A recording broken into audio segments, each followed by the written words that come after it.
রাসূল করিম সাল্লাল্লাহু আলাইহি ওয়াসাল্লাম রিসালাতের উপর ঈমান।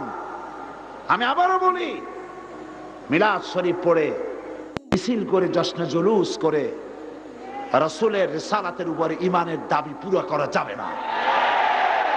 এই দাবি পূর্ণ হবে রাসূলুল্লাহ যেভাবে রাষ্ট্র তৈরি করেছিলেন সেইভাবে রাষ্ট্রীয় ক্ষমতা হাতে নেন, তাহলেই সেই হক পুরা হবে। রাসূলুল্লাহ কি করেছিলেন?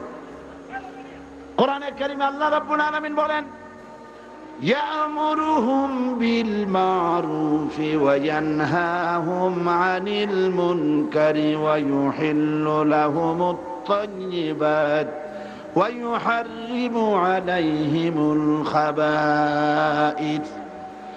নবীর দায়িত্ব লই মানুষকে ভালো কাজের আদেশ করবেন, অন্যায় কাজ থেকে তিনি ফিরায় রাখবেন।